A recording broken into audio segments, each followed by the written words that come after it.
But we left Job in a very different situation, not as far as hope is concerned, but as far as his physical well-being. He was in a terrible state. You'll recall that we were introduced to Job and we saw that he was a very, very faithful man. One of the greatest in all of the area that he lived. He was also a very wealthy man, very blessed by God. He had a wonderful family, 10 children who, as far as we know, were very faithful. And I think in our last study, God willing, we'll be able to all but prove that they were faithful children who were following in the footsteps of their father. But such people, of course, can sometimes provoke envy and bad reactions in others. And as the Ecclesia gathered together regularly in the presence of Yahweh, just like we do, I think we probably commented that they were called sons of God in chapter 1. And some people think, that means that this was a gathering in heaven. But of course, it doesn't mean that at all. The angels are called sons of God in the book of Job in chapter 38. And the angels, as sons of God, were present, rejoicing at creation. But in Genesis chapter 6, the term sons of God refers to the Ecclesia in that place. And of course, we know that in 1st of John chapter 3, we are told, behold, what manner of love the Father hath bestowed upon us, that we should be called the sons and daughters of God. And so what we have in Job chapter 1 is a meeting of the Ecclesia, just as this week, if this was recorded in the Bible, we could imagine that it would say hundreds of the sons and daughters of God gathered at Rathmines. And we hope that it would also say that Yahweh was in their midst, not as a person, but nonetheless, all of us have got in our lap the word of Yahweh. And so the Spirit, the word of Yahweh, is in our midst. And that's how it would be described, as it was then. But of course, one of those members was an adversary, an enemy of Job. And he challenged God's assessment of Job, and he said, Job is not righteous. Job is not faithful. He is just shrewd and cunning. He's a good businessman. He follows you because you pay him, basically. And God took that statement very seriously. And so he allowed the events to happen in Job's life, determined by the ideas of the adversary, but of course put into practice by God himself. And that would provide a testing ground ultimately for Job, but primarily for those who had a wrong doctrine at that time, like the adversary. And we ought never to forget that the beginning of this story is the salvation of that adversary. God wanted him to turn around from his wrong view. And there were others, like Job's friends, who we find also had a wrong view. Even his wife started to think that way. And the wrong view, of course, was this view of exact retribution, which we talked about a little bit yesterday. And we'll talk about a bit more in a moment today. So we find Job in a terrible situation, physically, emotionally. He's lost everything. And above all, he's lost his 10 children. And as we read Job, never lose sight of that. Here is a man that has lost all of his children. Perhaps the worst, probably readily give our lives for our children. But Job, not only himself was near death, but he had lost all of his children.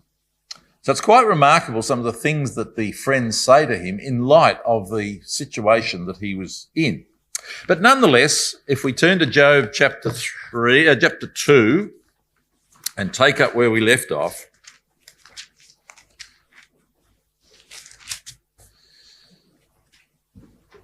they were good friends too, and they, in verse 12, they lifted up their eyes afar off, and they knew him not. They lifted up their voice and wept. They rent every one his mantle and sprinkled dust upon their heads toward heaven. They couldn't believe how terrible Job looked, as we said. And they reacted in a very sincere way. They identified with their poor friend. Threw dust with you if that happens. And they sat down with him, verse 13, upon the ground 7 days and 7 nights, and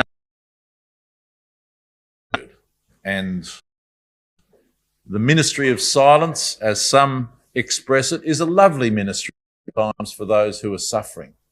Just to have somebody there, to feel the comfort of someone who loves you and cares for you, the knowledge that somebody is there and caring in itself can be very helpful.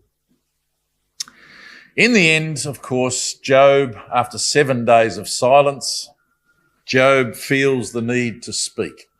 So I don't know, perhaps 7 days was a bit long, but nonetheless, finally Job speaks. And his first speech is just a lament from him about how terrible he feels. He wishes he was dead. He curses his birth. He says in verse 3, let the day perish wherein I was born, and the night in which it was said, there is a man-child conceived. So I wish that I'd never been conceived, says Job. I wish that this had never even started. In verse 4, let that day be darkness. Let not God regard it from above, neither let the light shine upon it. Take it out of the calendar. Take my birthday out of the calendar. I wish, if I had to be conceived, then I wish I'd never been born, that day had never existed. Verse 11, why died I not from the womb? Why did I not give up the spirit when I came out of the belly? I wish that I had been stillborn. If I had to be conceived and I had to be born and have a birthday, then I wish that I had been stillborn. But of course, he couldn't wish away his life. And in verse 21, he finally says, well, I just wish that I could die. I long for death, but it cometh not. And I dig for it more than hid treasures. Oh, that I could die. So here is a man in deep depression, understandably so, physically and emotionally, at his lowest ebb. And he just gives voice to how he feels. I wish that I was dead. Now, just a comment before we move on from this chapter, a very sad chapter, about verse 25. It says in the Authorized Version, the thing which I greatly feared is come upon me, and that which I was afraid of is come unto me. I was not in safety, neither had I rest, neither was I quiet, yet trouble came. Now, some people latch onto those two verses and they say, aha, Job, this happened, that he had a problem. He was aware that he was riding for a fall, so there must have been some flaw in Job's worship. And of course, Job wasn't a perfect man and never claimed to be. That was God's assessment of him, not perfect in being sinless, but a complete follower of him. But some people latch onto those verses and say, see, Job knew that there was trouble coming, so there must have been a problem in his life. And I don't believe that that is the case at all. In fact, another great knowledge of Hebrew, scholars tell us that the Hebrew adequately covers either of these views. The Revised has that in the present as dead. If you want to have a look at, of course, his friends finally began dozing off towards the end of the study. Their heads jerked up and they said, aha, what's he saying? What you reap. And that's what Eliphaz says in his first speech. And it's true. We will all sow what we reap. But of course, we don't ignore the grace of God in what we might reap. None of us will sow enough to reap that wonderful reward that is offered to us. But nonetheless, said. Now, lest we think that we could never fall into this trap of the Lord Christ, of course, the disciples, they had the Bible and they knew their Bible well, no doubt. But in John chapter 9 and verse 1, it says, as he passed by, he saw a man who was blind from his birth. And his disciples asked him, saying, Master, who did sin, this man or his parents, that he was born blind? Who did sin, this man or his parents, born blind? Exact retribution. Still alive and well in John 9. Still alive and well, suggest, in 2024 as well. The reply of Jesus, of course, is absolutely marvellous. Neither hath this man sinned, nor his parents, but that the works of God should be made manifest in him. That was what was going to happen in the story of Job. And that might be what has happened or is going to happen in your life, but we have no way of knowing. And we learn that in Ecclesiastes. Come across Ecclesiastes just as we talk this point for a little while. Not too long, because we don't. So Ecclesiastes chapter 8.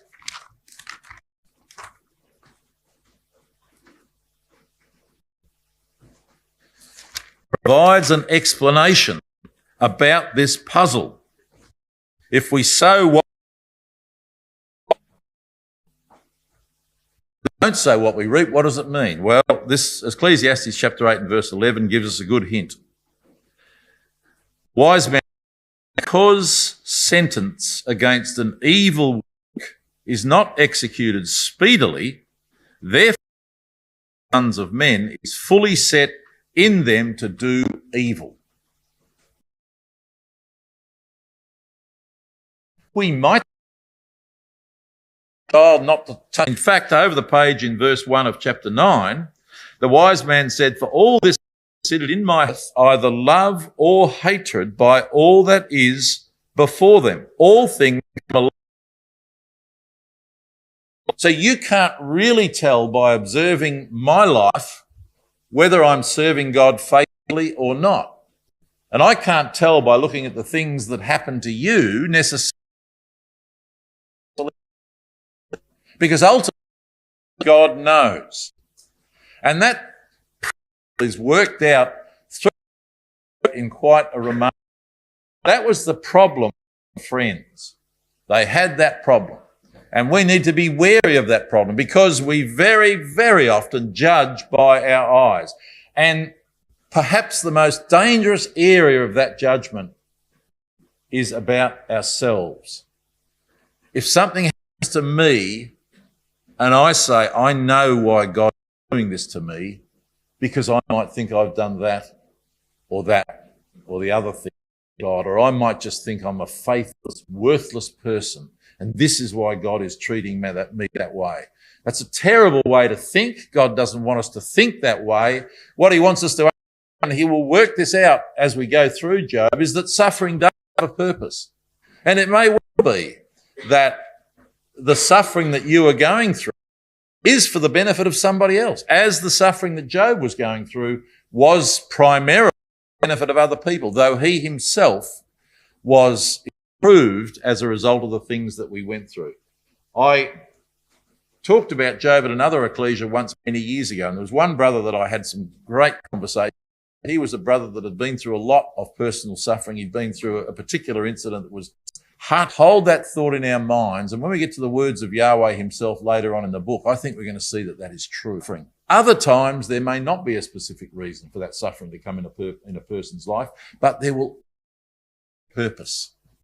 And we will see that when we hear Yahweh speak. Brother Roberts wrote, "Robbed of its power to destroy, if we realise it's a power to serve." So let's hold this in mind as we leave the doctrine of the doctrine of exact retribution. Now, Job has spoken his heartbreaking words of Job chapter 3, and now it's the time for the friends to speak. Now, what are these friends like? Introduce ourselves to them. Eliphaz, the older of the three. You can look up Job 15 and verse 10. That'll basically tell you that, but we won't do that right now. What sort of person was he? Well, the one that spoke first. So he had an aura of about him. He was the older man. He was perhaps himself as a wise, gentlemanly, sympathetic brother. But we will see as his words progress that perhaps he also had another side to him. Egotistical and superior. He was perhaps polite, but he was also brutal. Come to Job chapter 4. Bear in mind what Job is looking like and what he has been through, what he has just said. Verse 7, Elihu said this at the outset. "Remember, Job, I pray thee, whoever perished being innocent." What a way to start. Whoever perished being innocent. But for Elihu, He has one thing to lean on. He's had a vision in verse 12. Now, a thing was secretly brought to me, and mine ear received of. What he had a vision was the words of verse 17. Shall mortal man be more just than God? Listen to me. A vision. Shall mortal man be more just than God? And so sadly, as Eliphaz proceeds through his speeches, he goes from a polite, no doubt he's a caring friend and a good friend, and he makes up charges against Job that were totally untrue, but were necessary for him to be able to prove his theory that Job was suffering sin greatly. So it was a sad end, really, for Eliphaz.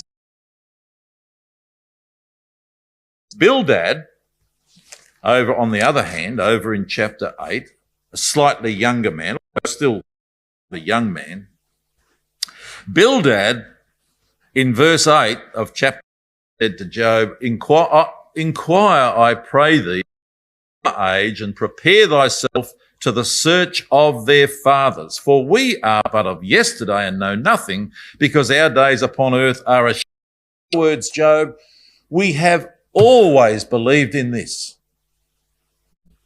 We have always done this. Isn't that sometimes a defence that's used in ecclesial life? Aha, we've always done this. Job, we've always believed this. And therefore away from it. And he talks about perhaps just like your house is collapsed and all your children are gone. What lovely words they spoke. And about the gourd that grew up, but when the sun came out, while you went along and you had been those little word pictures, Job, and maybe they'll help you. So that was Bildad. And Zophar, well, he was a brutal. I said they're all adding a little for effect, but in chapter 11 and verse 6, this is Bildad, Zophar said, Know therefore that God exacted of thee less than thine iniquity deserveth. What a statement that was. What more did Zophar want? So there were the three friends. And there are some lessons to learn in that, aren't there, about the way that we deal with each other. And we'll talk about that more as we proceed. I sort of think as Eliphaz is the older, wiser, very unwise judge. He's like the judge to me. And I think of Bildad as the prosecutor, and I think of Zophar as the executioner. In fact, when I read these, I don't overdo this, but you try and make the characters real, so I try and give them voice. I think of Eliphaz as he's the elder one. He would obviously be very much an English judge. Whoever perished, Job, really, look at yourself. And when it comes to Bildad, apologies for the accent, Brother Jim, but I think of the American, the younger American guy. Now, Job, we have always believed in this. Understand that. And I want you to consider these pictures, the papyrus, the spider's web, and the gourd. Think about those things, Job. So that's how I think of Bildad. Apologies, Brother Jim. And when it comes to Zophar, and I don't want to offend anyone with this, but I'd say it was a terrible accent, so I won't say what nationality it was, but that sort of helps them come alive a little bit to me. Had any idea doing, they just conclusion. They didn't know that God was actually very angry with them, and so was Elihu. Good reason. They needed a saviour, and in the mercy of God, he provided for them. Now, I do want to just read a little summary of the speeches of the three friends very quickly to help us to what was happening. So as we said, Eliphaz began politely enough, but he very quickly cut to the chase. Whoever perished being innocent. That becomes theme one, done to death in each subsequent speech. By the third round, Zophar, the final speaker, had nothing more to add. Zophar said nothing in the third round of speeches. One can imagine Zophar foregoing the final right of reply with an arrogant wave of his wrist. What's the point of talking to this man anymore? The theme sadly develops into outright accusations against Job of sins that he never ever committed. The noble Eliphaz concludes with a charge sheet that makes Job sound like a tyrant. Along the way, Zophar says that Job is actually suffering what he deserves, as we just saw. Remember what God's summary of Job's character was like. And think about that. If you are faced with difficulties with another brother or sister, and don't fall into the same trap. In addition to accusing Job directly, each friend in turn describes the terrible punishments that will come upon the wicked in this life or sins. As they became more frustrated, the list of dire consequences for sin grew longer and longer, but in the end, they ran out of things to say. They ran out of and adjectives. Scene 2 sounds very high-minded. Shall mortal man be more just? And this continues in various ways as it's added to by each of them in turn. They talk about the greatness of God and the power of God, his superiority over man, the fact that his ways are beyond man, the fact that man is unclean in his sight. And Job doesn't disagree with any of those principles. He says things that agree with them, but in the end, they prove nothing, because in the end, God does have a plan with man, and God will provide a way for all of us to through faith. But they don't talk about any of it. How can man be justified with God? How much less man that is a word. The three friends spoke to Job was worm. And that's about where their arguments got them, sadly. And they were good friends. What happens next in the speeches, theme 3 in the speeches, is what does happen in such things. It gets personal and it gets nasty. They each accuse Job of speaking rubbish, of being full of hot air. They also express their personal at having been insulted. The final theme of their speech, gold carrot and stick. This happens in ecclesial life, sadly, sometimes, but this is what they certainly did. If you will the Almighty, you shall be built up. Confess and all will be well. Now that produced in Job another extreme. Job proclaimed his own righteousness loudly because he was wrong about he'd done this terrible sin. So he went to another extreme. Talk about that. But it was extreme that was necessary for God to bring to light and to show us some vital principles of the way of salvation. But without God's intervention, all they would have done that we have learnt from our Lord Jesus Christ, and not to make the mistakes that they made. Okay, so that's a little summary of the speeches of you. Reading through it, you pick up it's a very entertaining book to read. It's more serious than entertaining, but there's things like this all the way through. So Job says in chapter 16 and verse 9, God teareth me in his wrath. And Bildad pipes up in response, he teareth himself in his anger. And there's these little word games going on all the way through. God hath turned me over into the hands of the wicked, says Job. The light of the wicked shall be put out, says Bildad. The counsel of the wicked is far from me, says Job. I'm not wicked. Eliphaz responds by saying, well, the counsel of the wicked is far from me. So who is the counsel of the wicked far from? Job says, do you imagine to reprove words which are as wind? I know that I've spoken words that are as the wind, but look at me. I'm dying. I've lost everything. And Bildad's sympathetic response to that is, how long shall the words of thy mouth be like a strong wind? It was very nasty. I'm sure they look back on them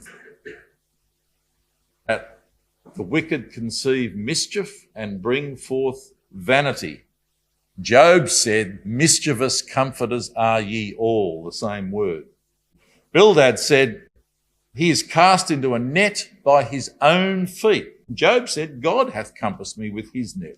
Eliphaz says, has sent widows and hang a man or a woman for a word.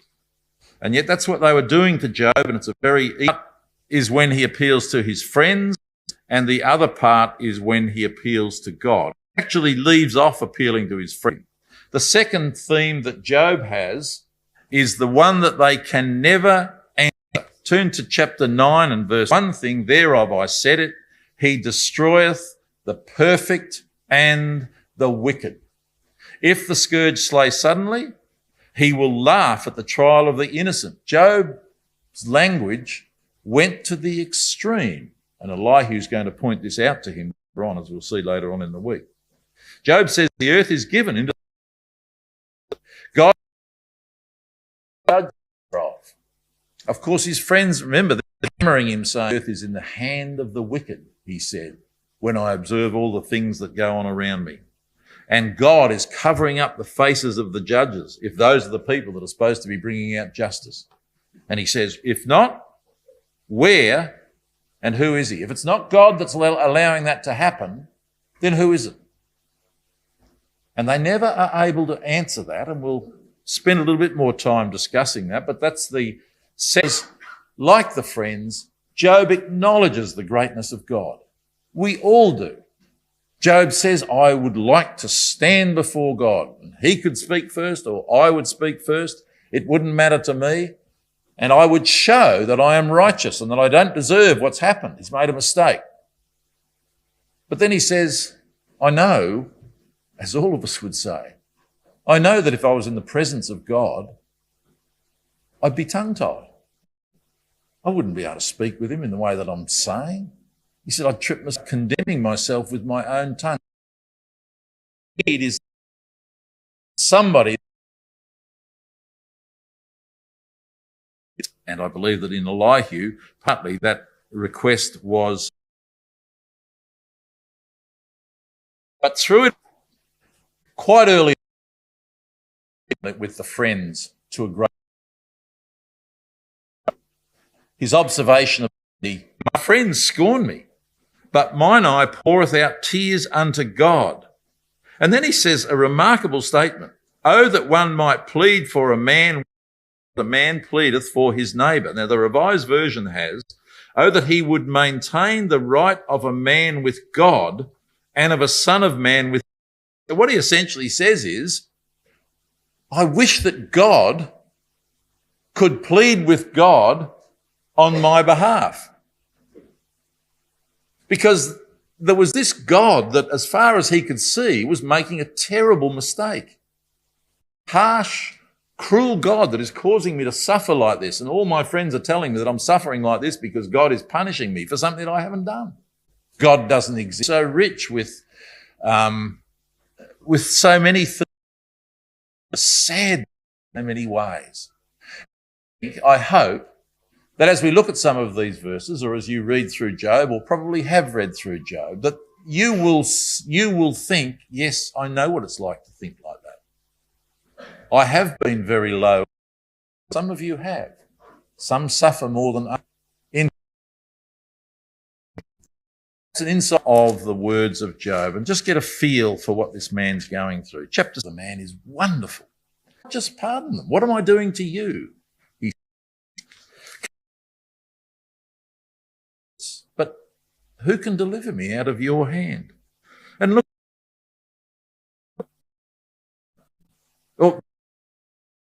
skin and flesh, you fence me with bones.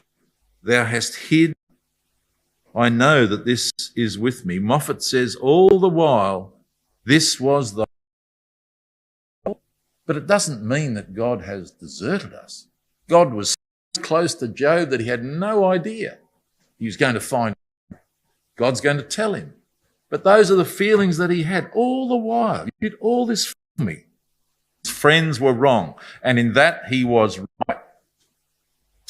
Over in chapter 19 and verse 7, I felt like this: behold, I cry out of wrong, but I'm not heard. I cry aloud, but there is no judgment. He hath fenced up my way that I cannot pass, and he hath set darkness in my paths. And this chapter eventually drives him to those sad words in verse 21 to his friend, verse 19, all my inward friends abhorred me.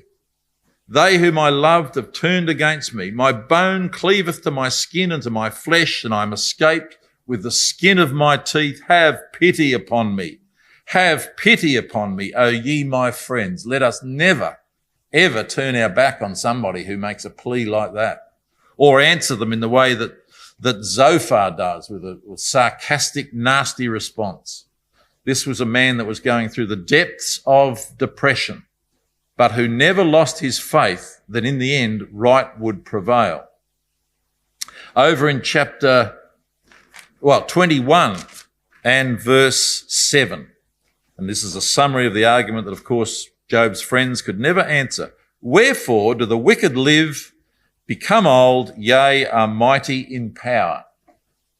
David raises that point in the Psalms. Jeremiah raised that point also. Faithful men and women have always struggled with that point, and perhaps we do sometimes too. We look out there and we think they are all having a wonderful life, and I've got all these problems. How can that be right? How can that be righteous? Well, two things. God sees the end from the beginning, and they are not having a wonderful life. It just looks good from a distance. But Job, there was no answer to that. Wherefore do the wicked live, become old, yea, are mighty in power. He even presents a picture of a very wealthy and wicked man who is overweight. His eyes are bulging out on his cheeks, and eventually he dies. And he said, when he dies, everyone queues up to say how wonderful he was. And even when he's buried, the grass grows sweetly on top of his grave, and he never suffers a moment in his life. How can that be right? Says Job. So we're nearly running out of time, but I noticed Brother Brian is giving me the extra 5 minutes, and I appreciate that very much. And I think it's worth it just to go through these words of Job. Have you ever felt like this in chapter 23? Chapter 23, verse 8. If you do feel like that, then talk to your brothers and sisters and friends and remember the experience of Job. He said in verse 8, behold, I go forward, but he is not there, and backward, but I cannot perceive him. On the left hand where he doth work, but I cannot behold him. He hideth himself on the right hand, that I cannot see him. I can't find God in all of this, said Job. And I don't blame him at that point, given the treatment at the hand of his friends. But in verse 10, he knows the way that I take, and when he hath tried me, I shall come forth as gold. My foot hath held his steps, his way have I kept and not declined. He couldn't find God, but he knew that God was there somewhere. And of course, ultimately, he found out the answer to all of his questions. Over in chapter 26 and verse 1, this is a little bit of sarcasm from Job. After the final word of his friends at the end of chapter 25, the last word was worm. Job says, understandably, in verse 2 of chapter 26, oh, how you have helped him that is without power, which is Job himself. How you've helped me. How you've saved the arm of the one that hath no strength. How you've counselled him that hath no wisdom. And how you've plentifully declared the thing as it is. You've all done a wonderful job. At one point he says, I wish you would all just be quiet, like you were for the first 7 days. Let that be your help to me. Just be wicked. Come over to chapter 30 and verse 18, and we're drawing to a close now, I assure you. Or chapter 29. Chapter 29 is a lovely chapter. It talks about Job's former life and how much the truth was at the centre of his life. And in verse 14, he perhaps overstates it a bit, of chapter 29. He says, I put on righteousness, and it clothed me. My judgment was as a robe and a diadem. And we've put on Christ, and we're very thankful for that. And we're very happy to state that to anyone who wants to listen. And Job was saying the same thing. I put on righteousness and it clothed me. But over in chapter 30 and verse 18, he says, by the great force of my disease is my garment changed. I no longer feel like I'm wearing righteousness. It binds me about as the collar of my coat. Isn't that sad? The 31, where the word are you about to ring the bell? I just want to finish with this. Job lived some of the things that later became part of the teachings of our Lord. Job said, I made a covenant with mine eyes. Why then should I think upon his mate? As he expressed the life that he lived, saying, I don't deserve this, my friends. This is what I did. Jesus said the same, didn't he? Whoever looketh on a woman to lust after her hath committed adultery in his heart. Job understood that. He said, if I rejoiced at the destruction of him that hated me, or lifted up myself when evil found him, Job never did that. He didn't laugh in the face of the adversity of his friends. When someone succeeded, a little bit of him didn't die, because he wasn't that sort of person. And Jesus said, whoever is angry with his brother without a cause is in danger of the judgment. He said, if I covered my transgressions as Adam, I never did. And Jesus also likewise decried hypocrisy. And so we'll leave it there, because thank you very much for the extra time there, Brian. We'll leave Job there and we'll come back to the words of Elihu, God willing, tomorrow. But we'll come back to exact retribution again tomorrow, God willing.